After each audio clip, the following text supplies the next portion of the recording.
Hey guys, welcome back to my channel రుచి విహారీ. ఈ రోజు అయితే మేము అన్ఎక్స్పెక్టెడ్గా నైట్కి ఫిక్స్ అయ్యి భద్రాచలం వెళ్దామని అయితే ప్లాన్ చేసుకున్నాం. ఎందుకు ఇంత సడన్గా భద్రాచలం వెళ్తున్నామని అనుకుంటున్నారా? దానికి రీజన్ చాలా పెద్దదే ఉంది. ఏదైనా ఒక పని స్టార్ట్ చేసే ముందు ఏదైనా గుడికి వెళ్తే బాగుంటుంది అని అనిపించింది. అందుకే ఇంకా భద్రాచలం వెళ్దాం అనుకున్నాం. ఇంతకీ ఆ పని ఏంటి, ఏం స్టార్ట్ చేస్తున్నాము అని అనుకుంటున్నారా? నేను మీకు అదంతా నెక్స్ట్ వీడియోలో అయితే అప్లోడ్ చేస్తాను. ప్రజెంట్ అయితే భద్రాచలం మాకు ఎంత దూరం, ఎలా వెళ్ళొచ్చాం, ఎంత పడింది అనేది నేను మీకు డీటెయిల్గా అయితే ఎక్స్ప్లెయిన్ చేస్తాను.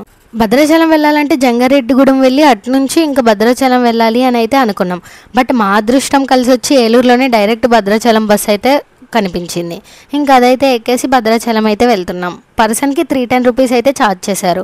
నార్మల్గా ఇది జంగారెడ్డిగూడెం నుంచి వెళ్ళట్లా, చింతలపూడి నుంచి అయితే వెళ్తుంది. భద్రాచలం డిస్టెన్స్ వచ్చి అయితే ఏలూరు నుంచి 150 కిలోమీటర్స్ అలా ఉంటుంది. భద్రాచలం వెళ్ళే దారంతా మనకి చుట్టూ చెట్లు, పొలాలు అండ్ అడవులు ఇలా చాలా బాగా ఉంటుంది. వాతావరణం ఇదంతా చుట్టూ పచ్చదనంతో చాలా అందంగా కనిపిస్తుంది మనకి.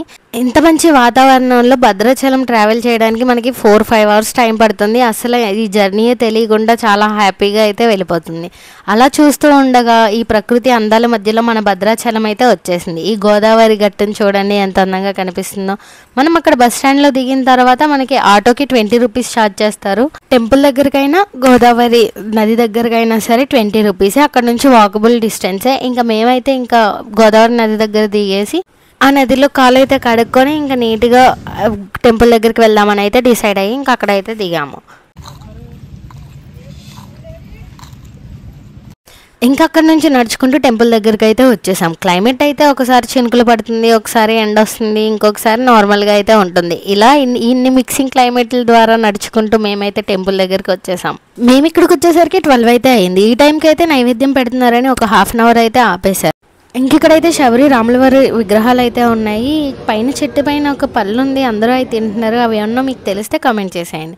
ఇంకా మాకు దర్శనం అయ్యేసరికి ఒక 20 మినిట్స్ అయితే టైం పట్టింది. క్రౌడ్ అయితే ఎక్కువ లేరు, చాలా ఫ్రీగా ఉంది. ఇంకా మనకి బయటకు వచ్చేసరికి ఆ టెంపుల్ దగ్గరే మనకి అన్నదానంకి టికెట్స్ అయితే ఇస్తున్నారు. మేమైతే ఇంకా ప్రసాదాలు ఆ టికెట్స్ తీసుకొని అన్నదానంకి వెళ్దామని చెప్పి అయితే స్టార్ట్ అయ్యాం. మనం దర్శనం చేసుకొని బయటకు వచ్చిన తర్వాత టికెట్స్ ఉంటాయి ఆ బయట లైన్లో, అక్కడ చూసుకొని తీసుకోండి టికెట్స్. మనం నార్మల్గా ప్రసాదం తీసుకోవడానికి అయితే ఆన్లైన్ పేమెంట్ కూడా ఉంది, ఏం భయపడ అవసరం లేదు. క్యాష్ లేకపోతే ఆన్లైన్ పేమెంట్ కూడా చేసుకోవచ్చు. ఇంకా మనం ఇక్కడ టెంపుల్కి రైట్ సైడ్ అయితే నడుచుకుంటూ వెళ్తే మనకి ఇక్కడ అన్నదానం ఉంటుంది. ఫస్ట్ ఇక్కడ కళ్యాణం మండపం ఉంటుంది, దాని పక్కన అయితే మనకి అన్నదానం ఉంటుంది. ఇంకా అటైతే మేము నడుచుకుంటూ వెళ్తున్నాము. దీని రైట్ సైడ్లో నడుచుకుంటూ వెళ్తే మనకి అక్కడ ఆల్రెడీ బోర్డు అయితే ఉంటుంది, ఇంకా అది చూసుకొని అయితే వెళ్ళొచ్చు. అక్కడికి వెళ్ళేసరికి లోపలైతే ఫిల్ అయిపోయింది. ఒక 20-30 మినిట్స్ అయితే మేము బయట వెయిట్ చేసిన తర్వాత ఇంక లోపలికి అయితే వెళ్ళాము. నేనైతే భద్రాచలంలో అన్నదానం చేయడం ఇదే ఫస్ట్ టైం. మీరు ఎప్పుడన్నా వెళ్ళారా, మీకు ఎలా అనిపించిందో కమెంట్ అయితే చేసేయండి. వీళ్ళైతే ప్లేట్స్లో మనకి పెడుతున్నారు. పప్పు, పొటాటో కర్రీ, స్వీట్ వచ్చి సేమియా అండ్ రైస్, సాంబారు, నార్మల్ మజ్జిగ, ఇవి అయితే వాళ్ళు పెట్టినవి.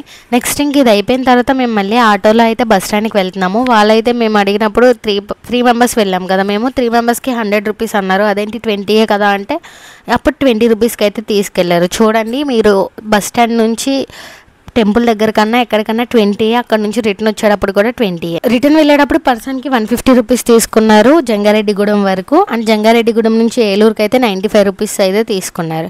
జంగారెడ్డిగూడెం రావడానికి 3 అవర్స్ పట్టింది. జంగారెడ్డిగూడెం ఏలూరుకి 1.5 అవర్ నుంచి 2 అవర్స్ అయితే టైం పట్టింది. రోడ్ అయితే అస్సలు బాగాలేదు. ఇది గైస్ ఈరోజు వీడియో. మీకు ఈ వీడియో ఎలా అనిపించిందో లైక్ చేయండి, షేర్ చేయండి అండ్ కమెంట్ అయితే చేసేయండి. అండ్ మేము ఎందుకు ఇంత ఇంపార్టెంట్గా వెళ్ళాము అనేది నేను మీకు రేపైతే అప్డేట్ ఇస్తాను.